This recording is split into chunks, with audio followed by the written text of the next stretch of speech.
त्यांची मागणी फार साधी, सरळ आणि सोपी आणि अत्यावश्यक आहे की या जिल्ह्यातील शेतकऱ्यांना शेतीची मशागत करण्यासाठी 99% मशागत ही ट्रॅक्टरच्या सहाय्याने होते. 20 दिवस शेतकऱ्याजवळ उरले आहेत. मशागतीला डिझेल ट्रॅक्टरला अत्यावश्यक आहे. शेतीमध्ये जो रब्बीचा माल पडलेला आहे ते काढायला मळणी यंत्राला देखील डिझेल पाहिजे. आमचं म्हणणं आहे शेतकऱ्याला 25% डिझेल पंप हे प्रत्येक तालुक्यात राखीव करा, रिझर्व करा, म्हणजे शेतकऱ्याचं काम सुरळीत होईल. 20 दिवसाने तो मशागत जर झाली तर पेरणीला मोकळा होईल.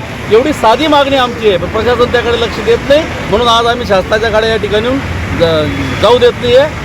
शासनाने लवकर आमची दखल घ्यावी, महाराष्ट्र कलेक्टरांनी दखल घ्यावी, 25% डिझेल पंप शेतकऱ्यासाठी रिझर्व करा. एकीकडे जिल्हाधिकाऱ्यांनी आवाहन केलं होतं की असे कोणते अफवावर बळी पडू नका. त्यांनी सांगितलं गेलं होतं की पेट्रोल डिझेलचे साठा आहे, पण असे पुरेसा आहे. खरं तर एखाद्या IAS केडरच्या अधिकाऱ्याबद्दल आमच्यासारख्या शेतकरी माणसाने काय प्रतिक्रिया द्यावी? तुम्ही जाऊन बघा, प्रत्येक रोडला कितीतरी पंपांवर डिझेल नाही आणि जिथे कुठे डिझेल आलं आहे तिथे 2-2 किलोमीटरच्या लाईनी आहेत. आणि सन्मान्य जिल्हाधिकारी अशा पद्धतीने जर बोलत असतील तर खऱ्या अर्थानं जनतेची दिशाभूल ते करतायत की दुसरं कोणी करतंय? तेच दिशाभूल करतायत. उलट त्यांनी ते शब्द मागे घ्यावे.